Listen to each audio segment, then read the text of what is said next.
करचक्रे वसते लक्ष्मी, करमध्ये सरस्वती, करमूले तू गोविंद, प्रभाते करदर्शनम.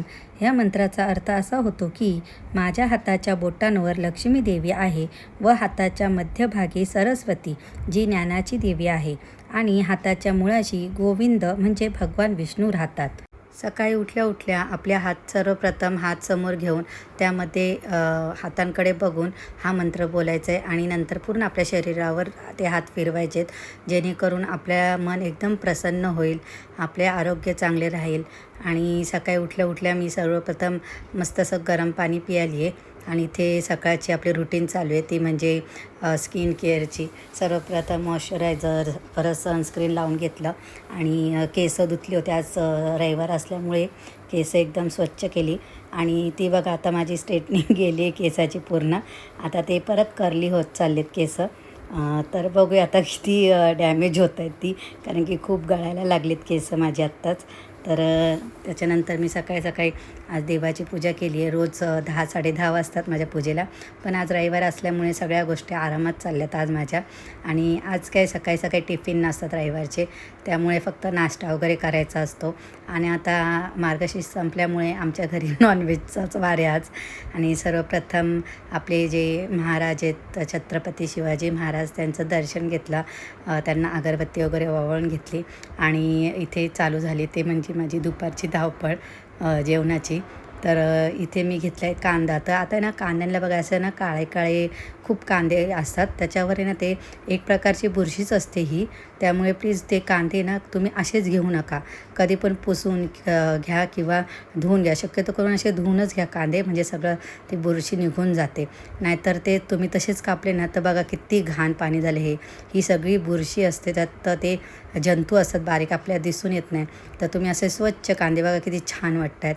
जर तुम्ही असेच कापले तर ही सगळी घाण पोटात जाते.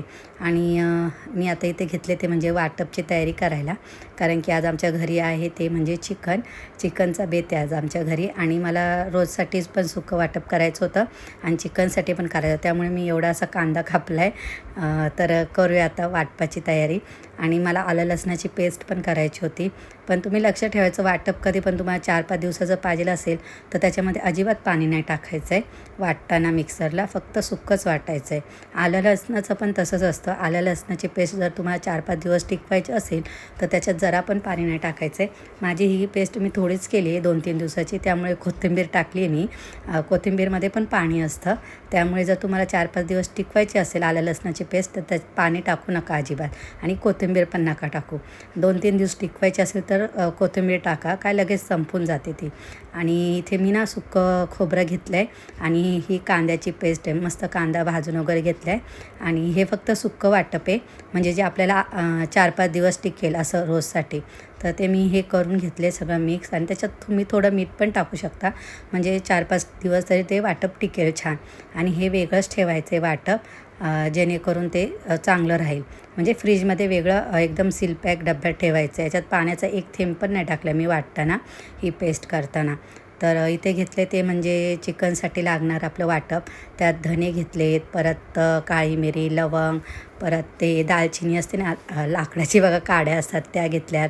परत सुकं खोबरं थोडंच घेतले 2 चमचे, आणि ओलं खोबरं जास्त घेतले. इथं माझं सासर कोकणी असल्यामुळे ना हे लोक ना ओल्या खोबऱ्याचा जास्त मारा असतो यांचा.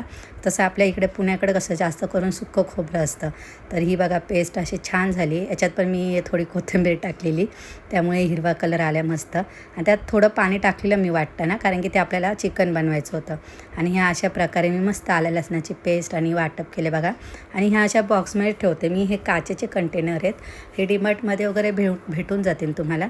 आणि खूप छान राहते, याच्यामध्ये सील वास पण येत नाही बाहेर फ्रीजमध्ये त्याचा आल्या लसणाचा वगैरे. तर इथे बघा चिकन आणलं आहे सकाळी सकाळी जाऊन. असं जर काही काम सांगितलं ना तर करणार नाही, पण नॉनव्हेज काय आणायचं असं चिकन मच्छी तर सकाळी सकाळी जातो माझा नवरा. तर इथे मी चिकनची तयारी करते. आणि याच्यातमध्ये ना एव्हरेस्टचा मसाला नाही आहे चिकनचा, जे घरी मसाले होते तेच मी वापरलेत, कारण की माझ्या लक्षातच राहिलं नव्हतं आणायला सांगायचं. आणि मार्गशीर्ष होतं म्हणून त्यामुळे नव्हतं पॅकेट, संपलेलं माझ्याकडचं. आणि इथे ना मी कढईमध्ये कांदा वगैरे परतला आहे, त्यात तेजपत्ता आणि थोडं टॅमॅटो पण टाकलं आहे. आणि कोणी कोणी पेस्ट करतात टॉमॅटोची, पण मी नाही केली, मी बारीक कापून घेतले एकदम. आणि मस्त असं वाटप एकजीव झाल्यानंतर त्यामध्ये चिकन टाकायचे, जे मसाले वगैरे लावलेले असतात, आलं लसणाची पेस्ट लावलेली असते, ते सगळं ह्याच्या वाटपामध्ये टाकायचं आहे. आणि याच्यात थोडंसं नंतर वरनं मीठ टाकायचं आहे चवीनुसार, जास्त टाकायचं नाही आधीच. आणि याच्यामध्ये पाणी मी अजिबात टाकत नाही चिकनमध्ये. तुम्ही टाकत असाल तर टाका, पण मी टाकत नाही आहे, कारण की ना ह्या चिकनलाच ऑलरेडी ना त्याचं पाणी असतं. तर त्याला पाणी बघा किती नंतर सुटेल. आपल्याला पाहिजे असेल तर असं ताट ठेवायचं आणि त्या ताटावर पाणी ठेवायचं. म्हणजे आपण बघा चिकन शिजत असेल ना तर त्यात थंड पाणी ओततो सार करण्यासाठी. तर तसं करू नका. ह्या प्लेटवर असे प्लेट ठेवा खोलगट आणि त्याच्यावर पाणी ठेवा, म्हणजे हे पाणी गरम होतं चिकन शिजता शिजता. तर असं माझं चिकन शिजतं आहे. आणि मी इकडे घेतल्यात त्या म्हणजे भाकरी करायला. आधी तांदळाची भाकर केली आहे, कारण की माझ्या मिस्टरांना तांदळाची भाकर आवडते आणि मला बाजरीची. मी पुण्याची असल्यामुळे मी लहानपणापासून बाजरीच्या भाकरी खाल्ल्यात आणि मला चिकनबरोबर बाजरीचीच भाकर आवडते. तांदळाची पण आवडते, पण जास्त करून मला बाजरीचीच आवडते. तसंच त्या माझ्या मिस्टरांचं पण आहे. तर लहानपणापासून जास्त तांदळाच्या भाकरी खाल्ल्यात आणि कोकणात जास्त तेच असतात तांदळाच्या भाकरी, त्यामुळे त्याला तांदळाची भाकर आवडते चिकनबरोबर. नाहीतर रोज आमचं आलटून पलटून असतं. आज जर बाजरीची भाकर केली तर उद्या तांदळाची भाकरी, अशी दोन्ही भाकरी आम्ही खातो. आणि कधी कधी तर ज्वारीची पण भाकरी खातो. तर ते झालं. आणि सगळेजण मला बोलतात की तू डाव्या हाताने का भाकरी वाजते. तर मला लहानपणापासून मी डावरीच आहे, पण कधी कधी मध्ये मध्ये करते उजव्या हाताने पण काम. पण मला काय करणार, ती सवयच लागली डाव्या हाताने भाकरी वगैरे करायची, भांडी घासायची. तर मी डाव्या हाताने बहुतेक कामं करून शकते, म्हणजे डाव्या हाताने. पण असं काय नसतं, ज्याची जी सवय असते ती असतेच, ती काय लगेच जात नाही. मी खूप प्रयत्न केला, लग्न झालं तेव्हा नवीन मला सगळे बोलायचे सासरकडचे, तू डाव्या हाताने काय भाकरी करते, डाव्या हाताने काय करते. पण ती सवय जातच नाही, आपली लहानपणापासून लागलेली असते ती. असं काय नसतं डाव्या हाताने करतो म्हणजे ते वाईटच का झालं असं. तर मी नाही ह्या गोष्टी मानत, आपल्याला येतं तसं मी करते. आणि त्यानंतर भाकरी झाल्या आणि कोकोला जेवायला द्यायचं होतं, कारण की त्याचा टाईम झालेला. आणि जर आपण जेवायला बसलो ना त्याला सोडून, तर तो हैराण करतो, आम्हाला काही जेवण देत नाही तो. तर त्यापेक्षा बोललं त्याला पहिलं आधी जेवायला घालते, त्याचं पोट शांत करते. आणि मस्त असं बघा चिकनला मस्त तरी आली आहे, मस्त रंग आला आहे असा. तर हा होता माझा रविवारचा सकाळपासून ते दुपारपर्यंतचा रुटीन. आणि दर रविवारी रुटीनमध्ये चेंज होत असतं माझ्या. तर तुम्हा सर्वांना आजचा माझा हा व्हिडिओ कसा वाटला आहे. जर खरंच तुम्हाला माझा व्हिडिओ आवडला असेल तर माझ्या व्हिडिओला प्लीज लाईक करा, शेअर करा, सबस्क्राईब करा. पुन्हा भेटूया पुढच्या व्हिडिओमध्ये. Bye bye.